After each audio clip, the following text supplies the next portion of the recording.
It's a nice day out. Luckily, the weather's good.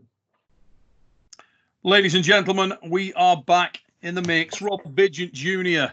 in the house. And this is the story of Rob Vigeant Jr. We are deep inside with the middleweight hammer holder of the World Arm Wrestling League.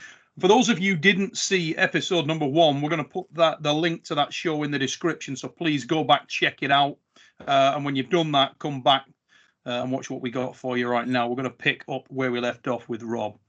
Rob, in the first episode, mate, we found out quite a bit about you. We found out your sort of background growing up in the place that you did, in the environment that you did, and you told us sort of your first steps into the sport. But there's a couple of things there I wanted to pick up on that we didn't really expose or dig into at all.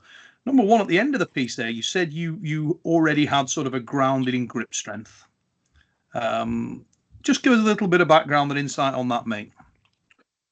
Yeah, well, that kind of goes hand in hand with how I fell into arm wrestling. Grip strength was something that guys would do at the pubs. They'd pick up hammers, they'd pick up, they'd pinch blocks.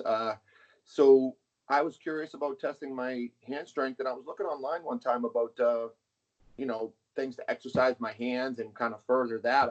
I think I was at maybe early 20s, and I fell into this website called Captains of Crush, and it was like, oh, if you can close at 2, if you can close 2 is 1 will. They had a list of like 1 will make most strong gym men fail, 2 is a rare list, and 3 you get on this list. And I was like, wow.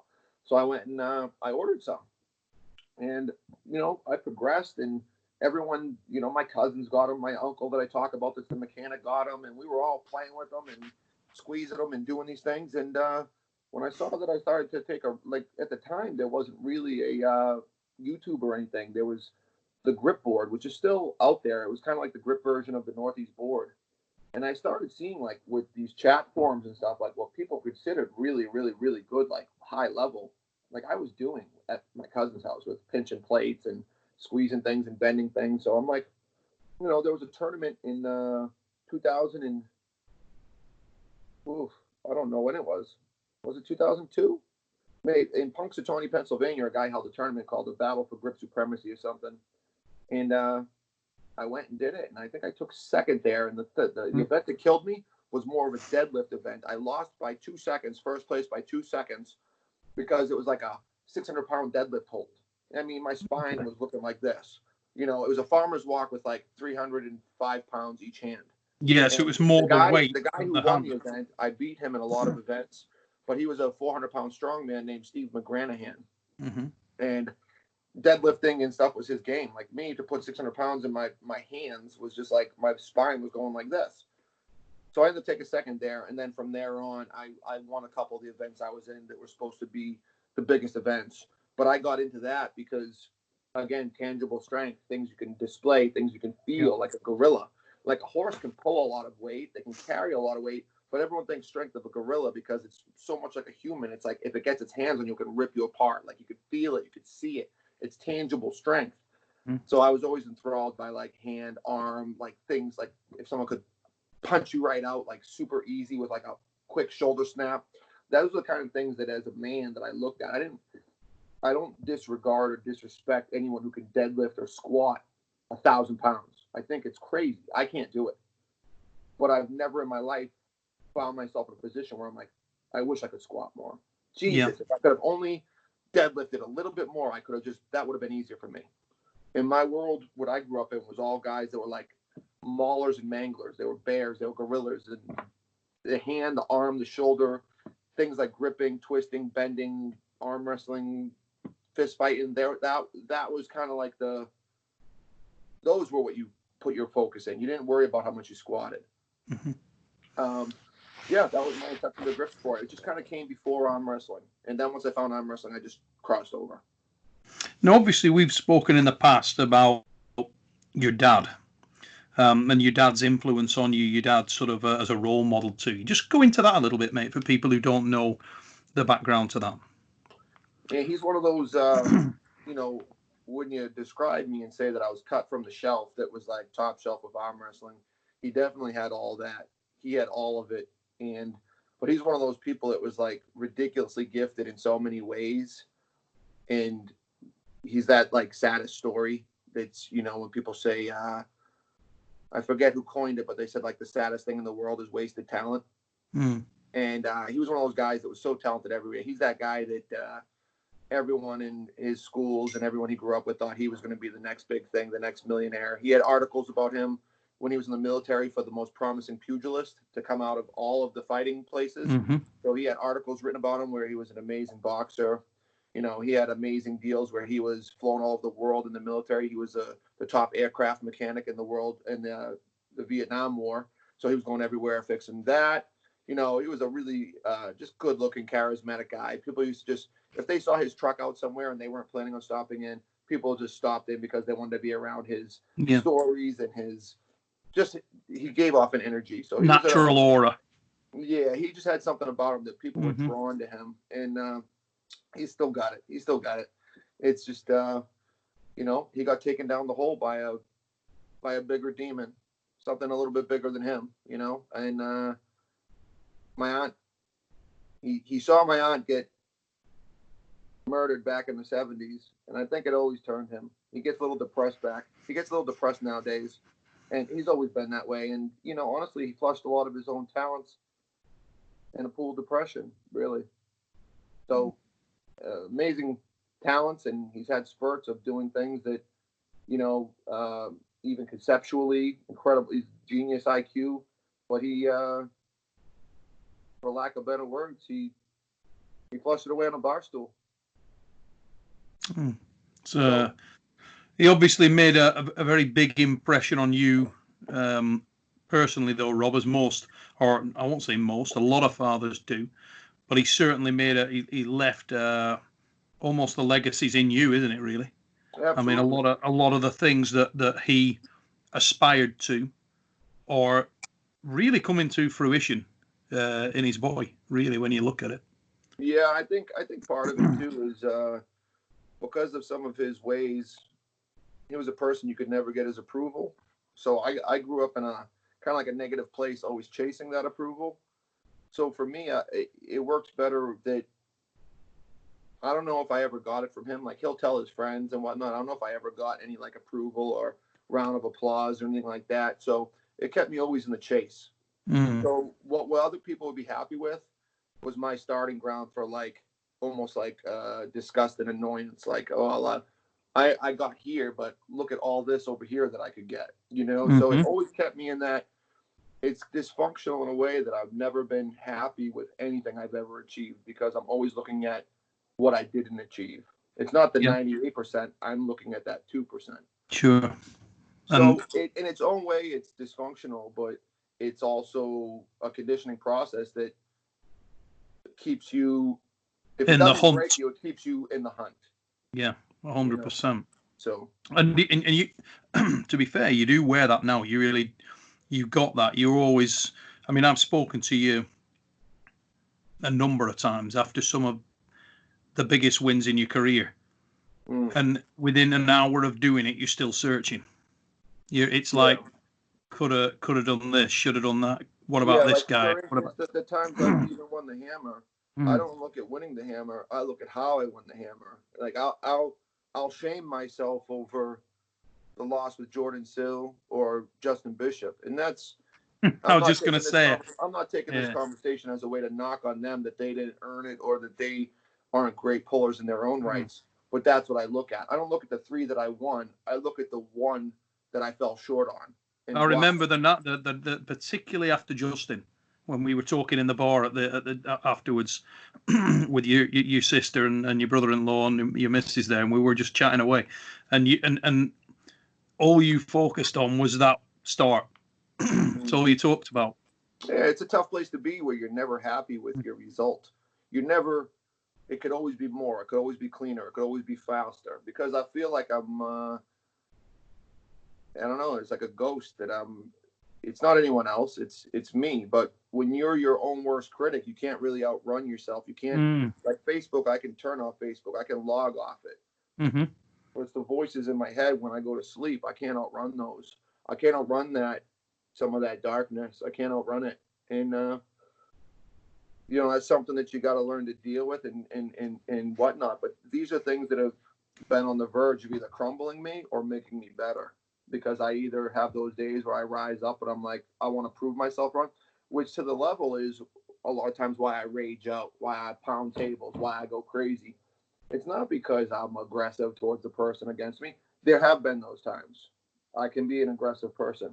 But the most part, it's I'm raging out because I proved myself wrong in all those things I told myself I couldn't do. Do you remember where the hell were we? Where were we?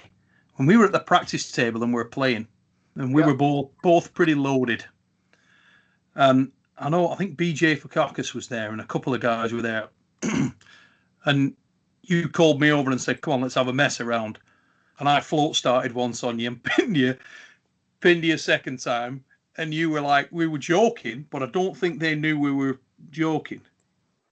And then we went into a hook and I turned your wrist a little and you punched yourself in the face about 4 times and then drilled me like 5 on the spin.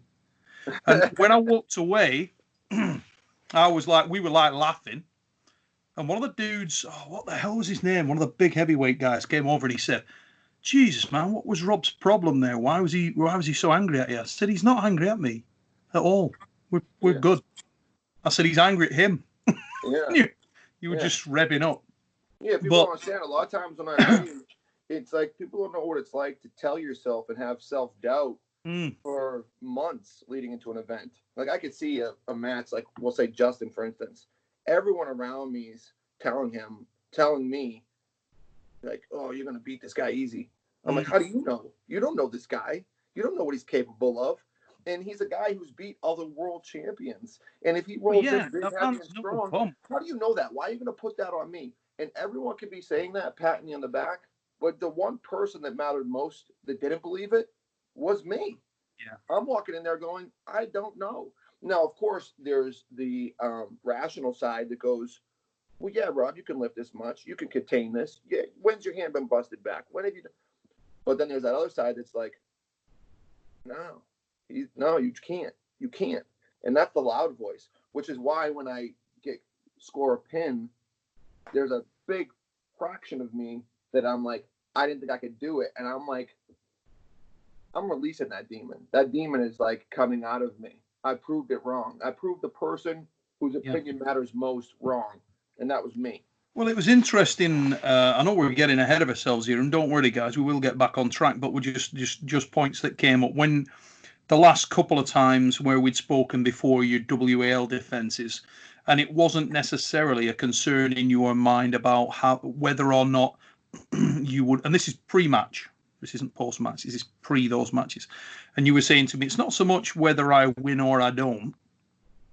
It's almost the pressure that people expect me to utterly dominate, like to not be tested in any way. I'm sort of feeling myself like I've got to win this at a canter, just like, and which is unrealistic when you're pulling a world-class arm wrestler who is dangerous. These aren't dummies, you know what I mean? And that was a very real perception, I think, in your mind, at least that day. It was definitely the thing that was playing on your mind most. And it's almost like you snapped awake mid-match. Yeah, if I could erase something about my persona, and I hate it because I know it's a character flaw, I would erase the ability for people's opinions to affect me. And it's seen as such a weakness. It's almost like some things that people are like, oh, if you let people's opinions affect you, you're weak. It's like, no, I'm not weak. Like, we can come, we could talk, we could do whatever. What I am is I'll pull back the canvas and tell you what's really inside me. And I do have some fragile spots with opinions, because amongst my peers, I want to be relevant, because I know I'm not going to be here forever. And I know I'm not going to be, a young prime guy forever. I would like to be like that old guy your father talked about that could pick up the anvil. I don't want to be just some washed up bum. And I'd like to be seen for what I am and what I can be and what I can do. And sometimes I feel like I get overlooked. And then, of course, when you start putting pressures on, you feel like things are going to tarnish that. And, it's the thing I admired a lot about my dad is he really genuinely didn't care. He was genuinely headstrong, genuinely strong in himself, strong. Like, and everybody else gravitated towards him. And like I said, I don't know if it's because of some of the upbringing or whatnot. I've had periods of that strength, but the cement is never really totally set up and cured. It's always been a little bit muddy. It's been muddy. I've had periods, but I've never been like that 5,000 PSI concrete strength. You can still put a handprint in it. Yeah, it's a very, very difficult thing to do. I mean, we've spoken before about one of the inspirations in my life that we talked about, If, the poem, Rudyard Kipling poem. And it was saying there, if you can trust yourself when all men doubt you, but make allowance for their doubting too. And that's one of the lines in there that always rings true, because it's not an easy thing. If people are doubting you, if people are saying, oh, well, you're not in the conversation for the greatest middleweight, you're not in the conversation with these Eastern European killers that are out there, the guy, the Hadji Zolevs, the Rustam Babayevs, the Kagali Ongabayev, the guys that your aspirations are to pull. I mean, we spoke a great deal about you pulling with Youre and Konev, with a lot of these guys. To be honest, it wouldn't be unthinkable for you to get a match with. In fact, before he left, we were even talking about Krasimir. There were a lot of guys, and you were looking to peg yourself in that conversation and have it universally recognized. And I think there's a lot of people, and probably the people who have more hands-on experience with you at the table, that do see you as a threat in that environment. We had, when I was speaking to John the other day, he definitely thought, yeah, Rob's definitely viable there. Could he win it? Yeah, why not? And that's great to hear. I mean, because there's certain people that obviously their opinions hold more value than others, but there's that dysfunctional side of me that's like, why isn't some of this obvious? Like, what am I? It is a dysfunctional thing where you're almost like, what am I doing wrong that after all the things I've done and proved that even laymen don't see it, they still got to be like, but that's the dirty world of the internet. You know what I mean? People deal with each other and they troll each other, and there's things I don't even know why grown men do with each other. They try to poke just to poke. And I come from a place that's like, you're taking out what you say, and there's value. Your words carry weight, and you're held accountable for the things you say and how you act and what you do. And I'm in a place that's not like that. People can say what they want, do what they want, and just live free. I don't know, but it gets to you. It has its place. I mean, honestly, a lot of my Facebook breaks aren't just because I'm anti-internet. It's because it's a mental health break. Like, there are times I feel like, you ever see Ghost Dad? Do you remember when Ghost Dad jumped through the phone and choked the daughter's boyfriend? There are times I would sit there, and anything short of that, like, I was sitting here like hyper aggressive at like people around me because I saw some stuff online that, like, there is no vent. I can't vent towards the person online other than typing like a maniac. I want to. Then next thing you know, I'm walking around my house like hyper aggressive, like thinking about things I want to say, and then I get totally like raged out because my kid that's 3 years old like dropped their milk. You know what I mean? It's about the health break. So, am I mentally fragile? Yeah, I think so. But I think everyone is. I think people lie. I don't think anyone comes out of this world unscathed.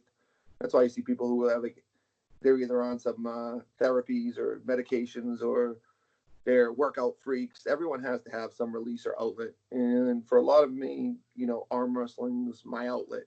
I get to be a person that I can't be at home. Yep. I get to be more primal, and I get to have that release. The problem is in these times and with the series, I can't be it enough to get that steady release. It's segmented in spans. So now, if we get back onto I guess I need a couch session. Yeah, a lot of people do, mate. Like you say, it's nothing to be ashamed of, and a lot of people do.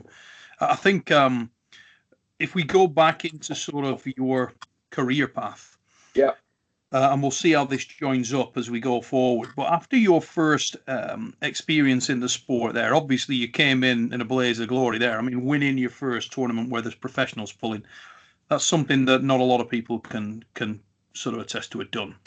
Once you had that experience, mate, what did that do to you from a confidence perspective? Did the bug bite at that stage, and did you go out in pursuit of the next step, or where was the next logical? The next step was I was 100% bitten. I found my place. I recognized early on because in the grip world, a lot of it was how much can you lift? How much can you squeeze? How much you're fighting a number. And if I went to Germany, the weights, if they're weighed out, they're the same. You're fighting a weight and it doesn't fluctuate, it doesn't change. But I can pull Neil Pickup and smash him. I can be lax, and Neil Pickup could go home and watch videos and find a different lane, a different angle, work out a little bit harder, and he could come back and beat me. It's just like to me, arm wrestling was like a fight game. And it was anything but stale. It was always fluid. Your people are always changing. Techniques are changing. You'll see eras where now we're in an era where it's very strap driven. There's a lot of hand games, mind games. Back in the day, there was a little more shoulder, and you could have probably seen the athletes who were the top had different characteristics than the athletes who were at the top in different generations, right? But I love that because it is like a martial art. It is a combat sport. So I was hooked from day one. I loved it. I crossed right over from my first tournament of arm wrestling. I never went back to doing grip sport because I liked people as opposed to numbers. I liked dominating a person that I know sat in a gym. They sat there thinking about winning a tournament, and I could go win it. So then I just started going to tournaments. And honestly, I can't remember a time that I didn't place in a tournament. Even from no matter how big the tournament was, I was always in that top 3, both hands. And I think the one time I was throwing a shit fit that I thought about quitting arm wrestling was when one of the W.A.L events, my left hand was bummed out. My shoulder was injured, and I didn't place. And I was like saying to Heather, I was like, this is the first time in like X amount of years I haven't placed in a hand. I haven't been in the finals. I'm like, this is a sign. I'm done. I'm walking out. I quit. I was out there throwing my hands in the air, doing the gospel breakdown. But then on that same day, I beat Todd Hutchins right-handed twice, who at that point in time, everyone said, just give him the money. So that kind of reeled me back in, right? So worst day of my career, left-handed, great day, right-handed. It kind of balanced each other out. But yeah, I just stayed running, and I was always in the placings. Like 6 years deep, went to nationals. I think I took second at nationals behind, at the time, James Smith was the guy in North America. Won 2 nationals, came second to Arnold's. So, I mean, right from the gates was basically either winning or like second place in everything. Do you think that having that natural ability, having that natural genetic strength, and there's 2 elements to this question. Do you think that, first of all, from your perspective personally, it may have held you back from being more interested to pursue the finer points of the game from a technical perspective? And the second part of that question would be, do you think that because you were so naturally gifted and naturally powerful for the sport, that when you went to train with guys, they're going to show you half the hand, but never going to show you that spectrum? Is that, have you got any experience with that, do you think? 110%. After I ran this course for a little bit, and then I looked at somebody like Corey Miller, I said, you know what? So I walked in and I was able to just kind of like crush and rotate. But as we know, when you try to bump into a guy like John Brzezinski, crush and rotate, even if you're equally as strong as him, but he's aware of all the angles and rotations and plays and all the finer points, you're not going to change something in a sport if it's working for you. Like I remember, and I quote, in my first tournament that I won with Bill Sinks, I beat everybody there. And I mean, to be honest with you, once I got in a groove and I went to super rage mode, I won easy. Guys there who were super thing, I beat them easy. I felt bad. One guy had 5 kids on stage jumping around going, yay, daddy. He was A-side undefeated. And I came up and smashed them twice, like bang, bang, bang. And then the guy grabbed me and was like, where do you train? I said, I don't. He's like, he starts telling me all these points on what I should be doing. He's showing me his hand. He's taking all this time, and I'm looking at him going like this. I said, why would I do that? I just beat you. I said, I just won. Why would I do that? You're telling me what you did when I just beat you going like this. I was like, cool story, bro. I'm out. And I went to the bar. I celebrated, had a drink, called my cousin who was in the Over the Top series and told him how awesome it was. So then when I got into it and I realized I says, what you can do is you develop like mechanics and bad habits that once you realize and finally climb that ladder to a certain height, you now don't have those motor skills and mechanics. So I look at somebody, I says, you know what? I says, in hindsight, I do think that if somebody starts off weaker, say like Corey Miller, I don't know how weak he was when he started, but I know he wasn't some strength phenom.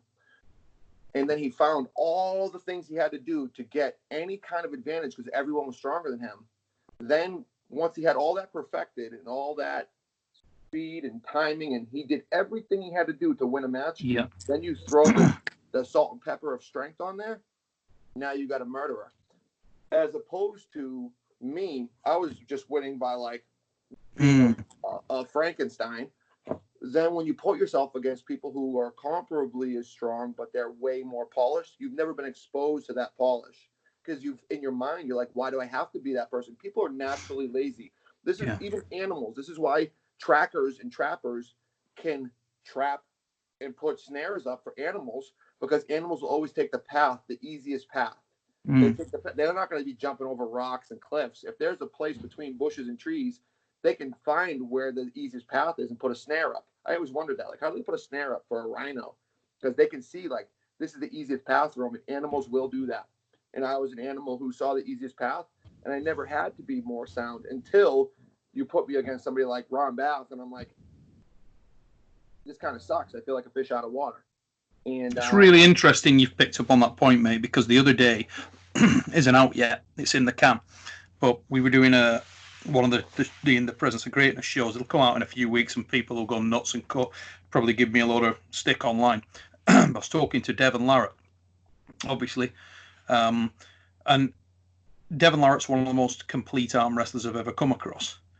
But he's also got massive holes in his game because of exactly what you just spoke about.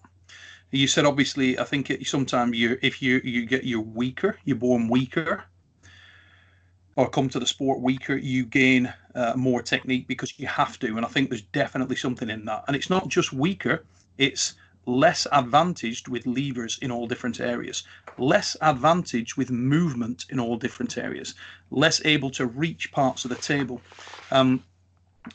From my own perspective, that was very, very prominent for me. I had obviously not good levers, pretty normal sized forearm in terms of length, small hands. I had certain things which I could adapt to that. But it's funny. I'll give you another story here that links to this. My son is learning to arm wrestle now. He's only 10.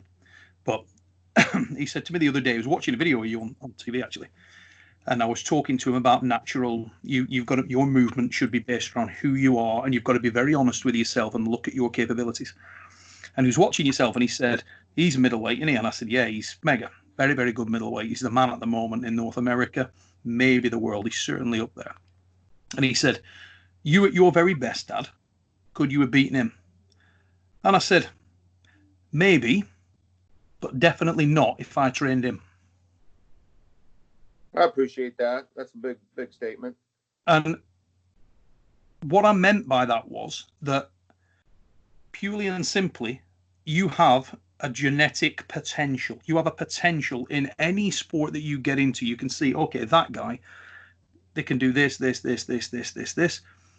other guy can do all of that and that bit more because they've got this well-roundedness. They've got all of these boxes ticked. And I really believe that you are upper echelon in that respect. Upper echelon. I think you've been isolated, and I think there are others, and I think Devon's another one who is upper echelon in that respect, but has fallen into bad habits because all his career he's been the defensive arm wrestler. And I'll touch on that with training.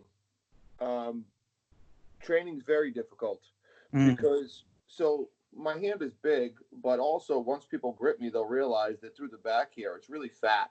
And I don't know if that's through working and whatnot, but a lot of my natural ability to roll, I have always had a really good natural ability to roll. My forearms probably long even for my frame. And, just that dominance, guys would not train with me early on. Even once I started really getting a top roll and felt really fluid, guys would stay away from me. So what do you do in training to protect people and not feel like you're being a bully? You start doing this. Mm-hmm. Bang away, bang away. But then when you look at your habits, what do you do 5 times a night, and what do you do 500 times a night? 5 times a night you do this just to show you can do it, and then 500 times you do this. So when you're in a high pressure situation and your body needs to just work on an instinctual mode, what does it have muscle memory of?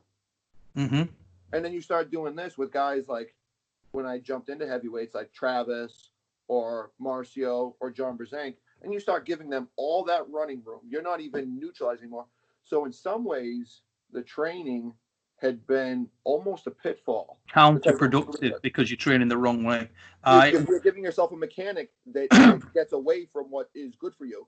Now, if anybody links this up with the conversation that I was having with Devon Larratt the other night, and you will see on one of the In the Presence of Greatness, think back, mother fluffers, because what Rob Vigeant Jr. just said there is exactly what I was talking about, and I endorse it 100%.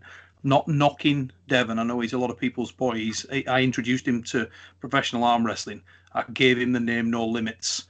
So don't like if I tell trained me. with Devon, and we could both put our egos in the wastebasket, I think we'd both be up another level. 100%. Iron sharpens iron. I think that not only would I be the best at my level, I'd be, one of the best at the opens, and Devon would be up, because if we could both work each other in a way. But the problem is you're in a place where you're trying to bring up new people, you're trying to protect egos, you're trying not to be an egotistical guy, but at the same time, it's very self-sacrificial. And I've always said the strongest guy is at the biggest disadvantage of trainings, because you're always trying to protect and pad and work with people, and your mechanics get all kinds of screwed up. Think of why you spar when you box.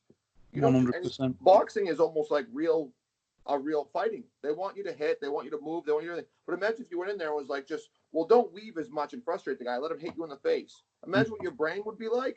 Imagine what you would be like if like Rob, if you were like Roy Jones sparring and he's getting the other guy frustrated because he's doing all this stuff. Imagine they're like, well, Roy, let him hit you sometimes so he can feel good about himself. Well, his brain would have been, cookie batter. It would have been all done. So you've got to fight the way you're going to fight. But in this sport, sometimes I walk into practices and people stay away from me like I got a sign on my chest that says, "Hi, my name's Rob. I got Ebola," like or Corona or syphilis or whatever you want to say. Like it could be, but people will sometimes be like, "Oh, hey, bro," and like they want to go somewhere else. And that's not me goosing my own ego, but it makes it very hard to get a proper training in if I'm not in the mindset of protecting people's egos. I don't protect my own, I protect theirs. But God forbid, if I just go in there and chop somebody like this and let them like run with me, that becomes a YouTube sensation. But has it hurt my game? Yeah. Because there's only been a few guys that can really check their ego, but they're very far away. And very, very far, and few and far between in this game, mate. And in all combat sports and strength sports, I really believe that is the case. And also it's about motivation. What are the, the guys that I've learned most of in my career, I believe, are genuinely the guys that, in some respects, physically don't have as much to offer, because that has led to a path where they've got to understand the sport very, very deeply to be able to get success. So if you find the guy who's limited in many ways from a leverage perspective, and you look at their achievements, if those achievements are very high at an elite level, and yet they're working with poor tools, they're usually pretty technically astute. They really got it dialed. And I think if you can put that knowledge into guys who are that next level in terms of strength, natural strength, in terms of natural leverage, natural roundedness, whoa. Yeah, it's tough because this ego, this sport, like I've played other sports, but the ego in a lot of ways is a blocker more so than in other sports, because there is a feeling that I always said, like, you're taking a human being that everyone from their walk of life, from their gym, from their town, is like, you're the biggest dude in the world. They come up to him and ask him, how much you bench? How big's your arms? It's like, what? You're a strong guy. But everyone talks to them. Everyone already gives them the trophy. And then you put them in a tournament where there's going to be a black and white result and say, you've done all this training. You're this big, strong guy. You're this guy that everyone pats on the back. And now there's going to be a black and white result. And they're going to take all their strength and physicality and say, this is my body. No one's going to bend it or move it. and somebody just bends it, moves it, manipulates it, it walks the line of being raped. Like with all your strength and all your ability, you weren't able to stop a man from taking you and pushing you and moving you around. And what kind of people want that? When you play pool or golf, you could be like, well, I didn't hit that ball right. If I hit that ball right, I would have hit 3 under par. If I didn't break those balls right and scratch, I would have done this. You can make excuses for a lot of things, but when a person gets a hold of you and dominates you inside, it's a very humiliating feeling. And it takes a special person to be able to like forge past that, which is why a lot of people, you'll see these guys, I've seen these guys in the audience that will watch it and they have like big, thick chests. They come out, they're puffy and stuff. And they're like, well, I suck at arm wrestling. That's the defense mechanism to say it right away. Like, don't even ask me. Like, I'm a strong guy. Like, they act like it's like I suck at throwing darts.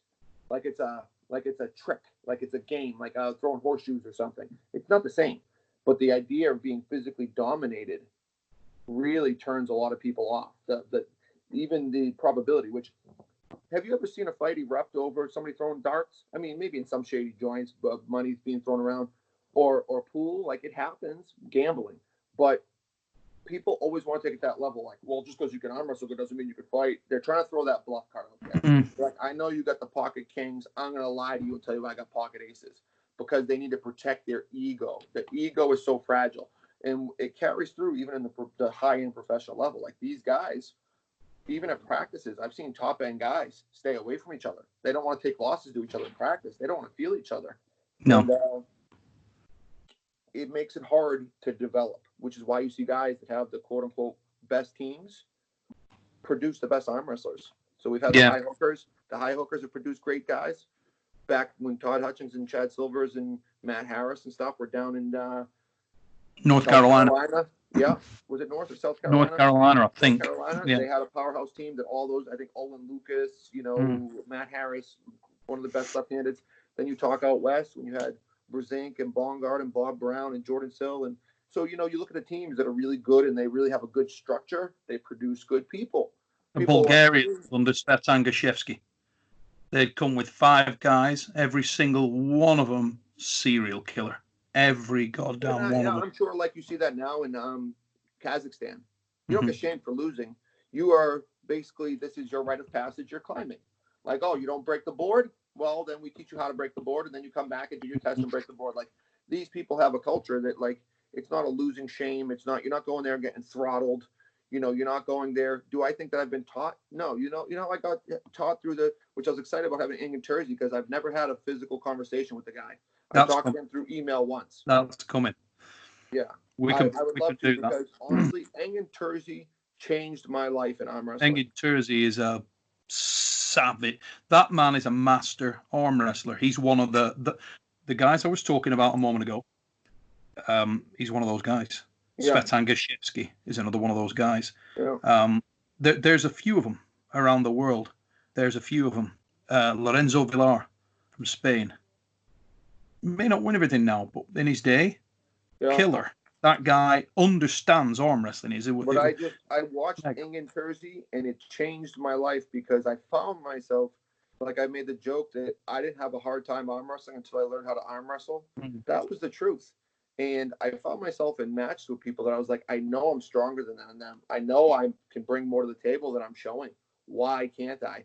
And then I went and I watched a guy with, like, I knew I had strong hands. I knew I had strong wrists. I just wasn't applying it. And I watched Ron Bow. I watched John Brzezinski back when there was only minimal videos. Ingen Terzi, his description of how he said he made a roof and he would go sideways. And I still, 15 years deep, because of some of the bad habits I've so instilled in me, don't do it as polished. I think I always said, like, if I could take Engen's brain and put it into my body, or John's brain and put it in my body, I'd be at a far higher level physically. But you've never needed to do it with that polish because of the physicality, because of the weapons. You do it half as polished and it works. Right. So why go further? It's much harder. But those guys, literally, I tell people, I'm like, is arm wrestling technique? No, it's a strength sport. But just like deadlifting, I could put a guy in front of a bar and say deadlift 300 pounds. They might struggle. Give them an hour with a really good deadlifting coach. Give them an hour with Eddie Hall or something, and I guarantee you he's pulling 350 easier than he pulled 300 when he walked in. Yeah. So I tell people, I'm like, is it technique? No, but I had a time where I was hitting the same guys in New England every month. There was a tournament every month within driving distance, and I was going to all of them. And the same guys that end up in these weird finger wars and trying to pin and back of my hand. I went and watched England Jersey and Ron Bath. Those were the two guys I watched the most. And I watched how they were just like, and I'm like, I know my hand's strong enough. I just got to trust it. The same guys I had problems with every single tournament, 1-minute battles for a year straight, I went and just said, I'm going to just clamp them and grab them and go like England or Ron does. And I walked through that event without a 1-second match. I went, the same guys. 3 weeks later, I didn't get stronger. I just applied myself differently. So I said, application, what you have to apply, makes a big difference as well. And that's part of athleticism. It's learning. It's recognizing your own body, your own holes, your own problems. We're all different. Like, you can try to emulate somebody, but I'm different than Ron Bath. Even though we have similarities in so many ways, I have different attributes, as does he. Ladies and gentlemen, I hope you enjoyed that episode number 2 with Rob Vigeant Jr. Absolutely fascinating insight, mate. I'm personally enjoying it very much, but mind you, I could talk to this guy all day. Listen, if you like what we do, please like, share, subscribe, let people know about it. We're going to put the, as I say, the link to the first episode down in the description. We'll be back with Rob. We're going to wrap it up for Easter Sunday now. I'm going to let this guy get back to his family. Rob, I want to say thank you very much for taking the time, for being as open, as honest, and as informative as you always are, brother. And I hope you and your family stay safe through this, and we'll speak again very soon for part 3. As always, man, it's been a pleasure talking, and I hope you guys have the best Easter Sunday with what you've got left over there. Stay safe. Good stuff, guys. Until that time, and I hope you tune in next time. Take it easy, peeps.